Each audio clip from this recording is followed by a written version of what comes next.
পয়গম্বরের কাছে ওহী পাঠায়, ওহী আমদ সুয়ে মুসা আজ খুদা বান্দায়ে মারা চেরা কর দে জুদা, তু বরায়ে ওসলে কর দন আমুদি, না বরায়ে ফসলে কর দন আমুদি। রে মুসা, আমি তোমাকে পাঠাইলাম আমার সবগুলা বান্দা বান্দির সাথে ওয়াজ কইরা আমারে জোড়া লাগায় দেওয়ার জন্য তোরে পাঠাইছি রে মুসা। আমি তো তোমাকে পাঠাই নাই আমার জুরাইন্না বান্দার সাথে আমাকে পৃথক কইরা দেওয়ার জন্য তোমাকে আমি পাঠাই নাই। তাহলে আমার জুরাইন্না বান্দা যার সাথে আমার সম্পর্ক, মুহাব্বতের সম্পর্ক, জোড়া লাগাইন্না বান্দা, তার সাথে তুমি কেন ফতুয়া দিয়া আমার থেকে পৃথক কইরা দিছো রে মুসা? বাড়িতে হয়েছেন সুবহানাল্লাহ। মুসা নবীরে আল্লাহ দমক দিয়ে কইতেছে, আমার তার সাথে আমার জোড়া লাগাই, তুমি এমন ফতুয়া দিলাই কেরে জোড়া লাগাই বান্দারে পৃথক করে দিন। রে মুসা, বান্দাটা যেই কথাগুলি বলতেছিল এই কথাগুলি আমার বড় ভালো লাগছে, বড় মজা লাগছে। ও মুসা, তার কথাগুলি আমার মজা লাগে, কারণ কি পাগলের কথা, পাগলের কথাগুলি আল্লাহর বড় মায়া লাগছে, বড় মজা লাগছে। আহা, আশিকারা মিল্লত মজহাব জুদাস, আশিকারা মিল্লত মজহাব জুদাস, মিয়া নে শেখ মাশুকুর মজিদ কিরামান কাতিবিন রাহম খবর নিস, কিরামান কাতিবিন রাহম খবর নিস। আশিকার মাশুক আল্লাহ ওয়ালাদের আল্লাহর সাথে কি সম্পর্ক আর কি কেলা, এটা আর কি আলাপ সালাপ হয় একমাত্র আল্লাহ আর ওই আশিক ব্যক্তি ছাড়া আর কেউ জানে না। এমনকি কিরামান কাতিবিন ফেরেশতাও খবর রাখতে পারে না। জোরে চিৎকার মেরে বলেন সুবহানাল্লাহ। কিরামান কাতিবিন ফেরেশতা পর্যন্ত খবর রাখতে পারে না। চিন্তা করছে, চিন্তা করছে। মুসা আলাইহিস সালাতু ওয়াস সালাম কে বলেন, হে মুসা, আমার বান্দারে তাড়াতাড়ি যায় আবার আমার কাছে নিয়ে আসো, তার কথাগুলি আমার ভালো লাগছে। মুসা আলাইহিস সালাতু ওয়াস সালাম আবার জঙ্গলায় দৌড় দিছেন। জঙ্গলে যায় কয়, ও পাগল, তোরে খুঁজতেছি। কেন খুঁজতেছেন? কয়, আগে যেই কথাগুলো বলতেছিলে সেই কথাগুলো তুই তোর বলতে থাক, আমার বাধা নাই। আল্লাহর বলে মায়া লাগছে, বড় পছন্দ লাগছে। কি এমন কথা বলছিলি যেই কথাগুলি, সেই কথাগুলি তুমি বলতে থাকো, আমার অসুবিধা নাই। তখন তিনি বলেন, ও জমানার নবী মুসা, আগের অবস্থা আর এখনের অবস্থা আমার এক না। আগের অবস্থা আর এখনের অবস্থা আমার কি যা এক না? আগে আসলাম একজাত হালতে, এখন হইলাম আর একজাত হালতে। এখন তাই না কয়, আগের হালতটা কি ছিল আমার একটু বুঝাইয়া কো। মানজে সিদেরা মুনতাহা বুক জাস্তায়াম, মানজে সিদেরা মুনতাহা বুক জাস্তায়াম, সদ হাজারা সালাহ জাসু গাস্তায়া। রে জামানার নবী মুসা, আগের অবস্থা আর এখনের অবস্থা আমার এক নয়। আগের অবস্থা ছিল আমি প্রথম আসমান পারি হইয়া দ্বিতীয় আসমানে যায়া, তৃতীয় আসমানে যায়া, 7 আসমান উপরে যায়া আল্লাহর সাথে দেখা করতে 70,000 নূরের পর্দা আছে, 70,000 নূরের পর্দার ভিতরে ঘোরাঘুরি করতেছিলাম। আর আল্লাহর ইশকে মুহাব্বতে আমি এই কথাগুলি বলতেছিলাম। জুরে কোন সুবহানাল্লাহ। চিন্তা করেন, একটা রাকাল হয়ে গেছে 7 আসমান পাড়ি দিয়া সিদরাতুল মুনতাহা দিয়া আল্লাহর 70,000 নূরের পর্দার কাছে গিয়া ঘোরাঘুরি করে। দূরে কন্যা সুবহানাল্লাহ। তাহলে কি কইছিলাম, ওলি আর ফির এক জিনিস। বুঝাইছে? ওলি সবাই হইতে পারবেন, আল্লাহর ওলি সবাই হইতে পারবো। আপনি হইতে পারবেন, আমি হইতে পারবো, অমুক হইতে পারবো, তমুক হইতে পারবো, রিক্সা চালক হইতে পারবো, ওগুলোই বলি হইতে পারবো। কথা ঠিক না? কিন্তু ফির হইতে পারবেন না। ফির হইতে গেলে কটা শর্ত? 5টা। ফির আরবিতে কয় মুর্শিদ। আরবিতে কি কয়? মুর্শিদ। মুর্শিদ হইল রাস্তা দেখানেওয়ালা। মুর্শিদ মানে কি? রাস্তা দেখানেওয়ালা। রাস্তা কোন রাস্তা দেখাইব? যিনি শরীয়ত মারিব, তরিকত হাকিকতের রাস্তা দেখাইব, তাই কয় মুর্শিদ। এখন যিনি রাস্তা দেখায় উনি তো রাস্তা চিনন লাগবে আগে। কথা কয় না রে। শরীয়তের রাস্তা উনার চিনুন লাগতো না। চিনতে গেলে শরীয়ত যতক্ষণ পর্যন্ত পড়লে শরীয়ত জানা যায় ততক্ষণ পর্যন্ত এলিম তার থাকতে হইব। কথা কোন ঠিক কিনা? সুতরাং ততক্ষণ পর্যন্ত এলিম যদি তার না থাকে তাহলে উনি পীর হইতে পারত না। কথা বুঝাইছিনি চাচা? বুঝাইছিনি? দেখুন আমার কথাটা বুঝাইছিনি। যেমন পীর, পীর অর্থ আসল অর্থ হইল মুর্শিদ। মুর্শিদ হইল রাস্তা দেখানেওয়ালা। এমনি কইবেন পীর মানে হইল মুর্শিদ। মুর্শিদ হইল রাস্তা দেখানেওয়ালা। রাস্তা দেখায় কোনটা? শরীয়ত, মারিফত, তরিকত, হাকিকত। এখন শরীয়তের রাস্তা যে চিনে না, মারিফতের রাস্তা যে চিনে না, তরিকতের রাস্তা যে চিনে না, হাকিকতের রাস্তা যে চিনে না, হে আরেকজনের রাস্তা দেখাইব কেমনে? কথা কোন ঠিক কিনা? তাহলে শরীয়তের রাস্তা চিনতে গেলে আমাকে শরীয়ত জানতে হবে, মারিফতের রাস্তা দেখাইতে গেলে আমাকে মারিফত জানতে হবে, হাকিকতের রাস্তা দেখাইতে হইলে আমাকে হাকিকতের রাস্তা জানতে হবে। কথা ঠিক? এই জন্য পীর হওয়ার জন্য প্রথম শর্ত হইল এলিম টাকা লাগবে। তাহলে কি দাঁড়াইলো? পীর হইতে গেলে 1 নম্বর ইমান, 2 নম্বর আমল, 3 নম্বর এলিম। 3 নম্বর কি? জুড়ে কোন দেখুন যুক্তিতে ধরতাছিনি। আইন 4 নম্বর, যিনি পীর হইব উনাকে সমসাময়িক, যাকে সমসাময়িক আলেমরা বলে হক্কানি আল্লাহর ওলি, এইরকম ধরনের একজন আল্লাহর ওলি তাকে খেলাফত দেওয়ান লাগবো। ঘুমাই গেছেন গা? যিনি পীর হইব উনি খেলাফত পাইতে হবে। কেমন ব্যক্তির কাছ থেকে খেলাফত পাইতে হইবে? যেই ব্যক্তিকে সমসাময়িক আলেমরা বলে উনি হক্কানে আলেম, হক্কানে আলেম বা হক্কানে পীর, এইরকম সার্টিফিকেট আলেমরা দিছে। তো ওই ব্যক্তি খেলাফত দেওয়ার কারণে তার কাছে মুরিদ হওয়া যাবে, সে পীর হইতে পারবে। গেল কটা? জুড়ে কয় না রে? জুড়ে কয় না রে? হ্যাঁ। এখন 5 নম্বর, যিনি খেলাফত পেয়েছেন তার কাছে মুরিদ হইতে গেলে ওই ব্যক্তিকে ওই এলাকার উলামায়ে কেরাম হক্কানি বলে সার্টিফিকেট দেওয়া লাগবে। ঘুমাই গেছেন গা? তাহলে পীর হইতে গেলে কয়টা? 5টা। পীর হইতে গেলে কয়টা? 5টা শর্ত। এখন পীরের কিছু আলামত আছে। পীরের কিটা আছে? কইতাম নি? কষ্ট হইতেছে? দেখুন মজা করতে করতে আমরা কইলাম ইনশাআল্লাহ। পীর হইতে গেলে শর্ত কটা আর আলামত আছে? অনাইন আশিকারা শোষণে শাদস্ত আই পেসর, আশিকারা শোষণে শাদস্ত আই পেসর, আহে সরদে রঙ্গে সরদে চশমে তর, গর তরা পর সঙ্গে সর দিগার কুদাম, কম খুরদন কম গুফতন খুফতন হারাম। যারা আল্লাহর ওলি এরা 1 নম্বর আলামত হইল এরা সবসময় আহ আহ শব্দ ছাড়বে। কি শব্দ ছাড়বে? কয় না কিতা শব্দ? আহ আল্লাহ আহ। রাস্তাঘাটে বাহির হইবে আহ আহ শব্দ ছাড়বে। নামাজের মধ্যে নামাজ শেষ করে আহ আহ বলতে থাকবে। এক কথায় সব সময় তাদের প্রথম শব্দ আসবে আহ আহ। এটা আমার কথা না, মসনবী শরীফের লেখক আল্লামা জালালউদ্দিন রুমি বলেন আহ আহ শব্দ ছাড়া এটা হলো তাদের 1 নম্বর স্বভাব। ও ভাই ও দুস্থ বুজুর্গ, মসনবী শরীফের লেখক লেখে এক ব্যক্তি 5 ওয়াক্ত নামাজ পড়ে, উনিও আল্লাহর ওলি। 5 ওয়াক্ত নামাজ পড়ে, আমার বানাই ঘটনা না। 5 ওয়াক্ত নামাজ পড়ে রে ভাই, তাকবীরে উলার সাথে নামাজ পড়ে।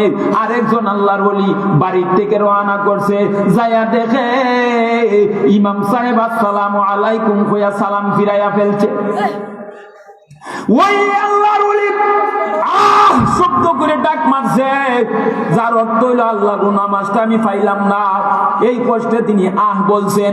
বলার সঙ্গে সঙ্গে রে ভাই মসজিদের ভিতরে আল্লাহর ওলি তাকায়া দেখে একটা নূর মসজিদের ছাদ ফাইটা 7 আসমানের উপরে উঠা যাইতাছে গা। এই জুড়ে গোনা রে, কত বড় কারবারটা দেখছেন নি? বেটা কইছে আর এখন নূর উপরে উঠতে লাগা।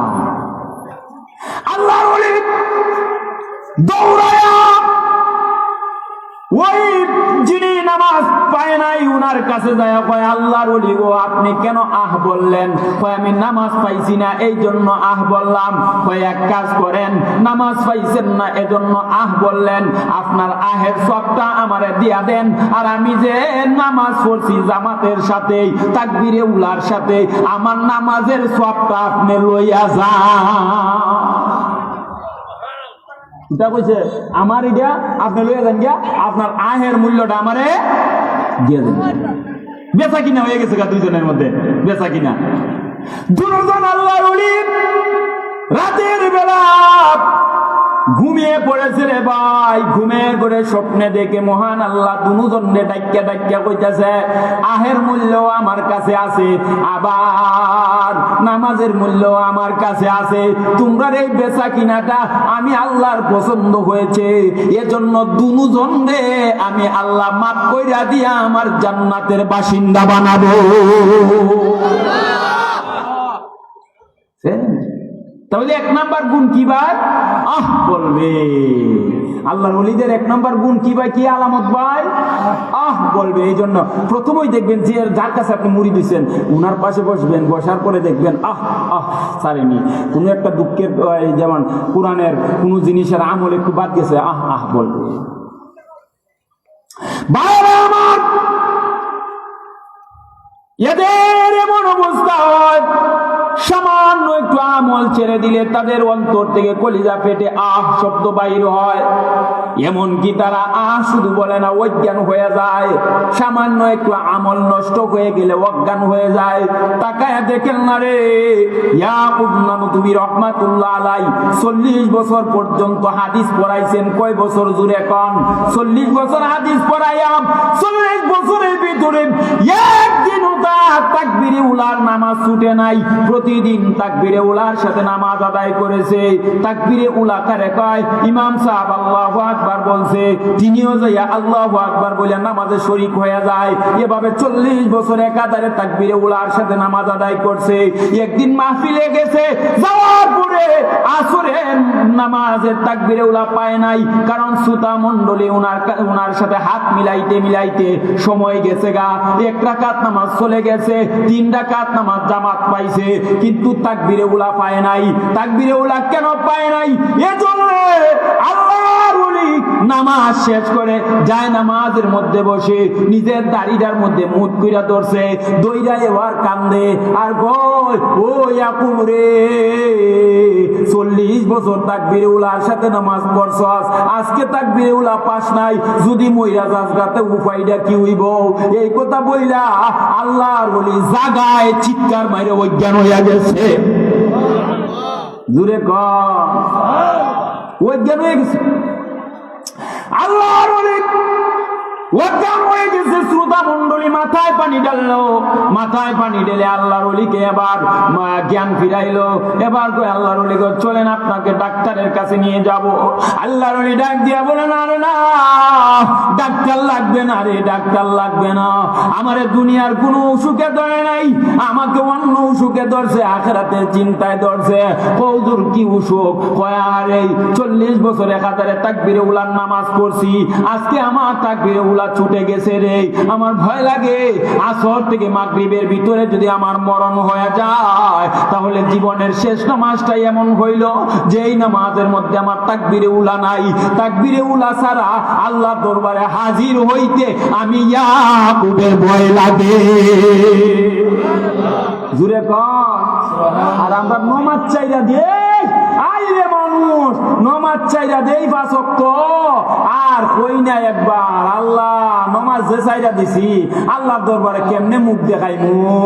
একটু কই না রে ভাই, ও ভাই, আল্লাহর ওলি 40 বছর তাকবীরে উলার সাথে নামাজ পড়ছে, শুধু এক ওয়াক্তে তাকবীরে উলা পাইছে না কইরা অজ্ঞান হইয়া জাগা।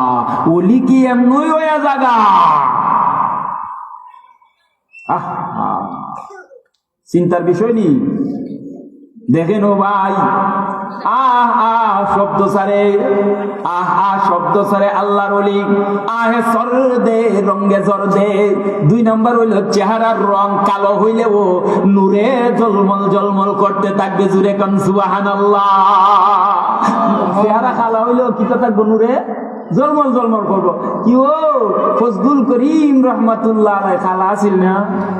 চরমুনার পিসাব ফজলুল করিম রহমাতুল্লাহ আলাইহি চেহারা বড় খালা আছেন, কিন্তু হাজার হাজার লাখ লাখ মানুষ হুজুরের হাতে তওবা করিয়া খাঁটি মুসলমান হইছে। কথা কোন ঠিক কিনা?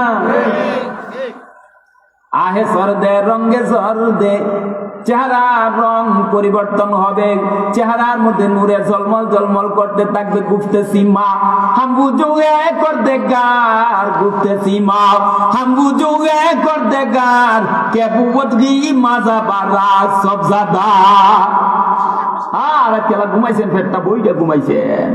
আর সকালে ওইটা আপনার স্ত্রীকে ডাক দিয়া বলতেছেন, ওগো স্ত্রী রাতের বেলা মনে হয় বৃষ্টি হইছে। কেমনে কেমনে জানলা? কয় আমি গাছের দিকে ছায়া দেখতাছি, গাছের রং পরিবর্তন দেখা যায়, পরিষ্কার পরিষ্কার লাগে। উডানের অবস্থা পরিষ্কার পরিষ্কার লাগে, উডানের অবস্থা আর গাছ গাছালির পাতার অবস্থা দিকা রাতের বেলা বৃষ্টি হইছে, এটার প্রমাণ আপনি পাইলেন। ঠিক তেমন ভাবে যারা আল্লাহর ওলি রে, তাদের চেহারা দেখলেই প্রমাণ হইয়া যায় তারা আল্লাহর ওলি। কথা কোন ঠিক কিনা? ও ভাই দুস্থ বুজুর্গ, আল্লাহর ওলিদের চেহারার রং পরিবর্তন হয়ে যায়। সাহাবায়ে কেরাম আল্লাহর নবীকে প্রশ্ন করে, ওগো নবীজি আমরা কাদের সাথে উঠা বসা করব? আল্লাহর নবী ডাক দিয়া বলেন, মান যাক্কারাকুম বিল্লাহি রুয়াতুহু ওয়া যাদা ফি ইলমিকুম মানতিকুহু ওয়া যাক্কারাকুম বিল আখিরাতি আমালুহু। রাসূল বলেন, তিন গুণে গুণী যারা, তাদের সাথে উঠা বসা করবা। এর মধ্যে এক নাম্বার যার কথা বলেছেন তিনি বলেন, ও সাহাবায়ে কেরাম, যার চেহারা দেখলে স্বয়ং আল্লাহর কথা স্মরণ হয়ে যায়, ওই মানুষের সাথে উঠা বসা করবা। বাইরে পৃথিবীর বুকে এমন কিছু মানুষ আছে যাদের চেহারা দেখলে আল্লাহর কথা স্মরণ হয়। চরমুনার হুজুরের চেহারা দেখলে আল্লাহর কথা স্মরণ হয়, করিমপুরি হুজুরের চেহারা দেখলে আল্লাহর কথা স্মরণ হয়। ও ভাই, ওই যে পুরোনার হুজুরদের চেহারা দেখলে আল্লাহর কথা স্মরণ হয়। ঠিক তেমন ভাবে এই পৃথিবীর বুকে বহু মানুষ আছে যাদের চেহারা দেখলে সরাসরি আল্লাহর কথা স্মরণ হয়। কথা বলেন ঠিক কিনা? আর মতকুরের চেহারা দেখলে এক নম্বরে মনে আল্লাহর কথা স্মরণ হয়ে যাবে। ভাই ভালো করে বুঝার চেষ্টা করেন রে ভাই, চেহারার রং পরিবর্তন হয়ে যাবে। তার চেহারার দিকে তাকাইলেই আল্লাহর ওলিরে বোঝা যাইব। কইতাম নি ঘটনা না? কষ্ট হইতেছে? মসজিদে শরীফের লেখক আল্লামা জালালউদ্দিন রুমি রহমাতুল্লাহ আলাইহি রাস্তা দিয়ে হেঁটে যায়, এমনি রুমি রহমাতুল্লাহ আলাইহি কুয়ার কাছে বইসা কিতাব পড়ে, কিতাব পড়তেছে রে ভাই। এমন সময় ওই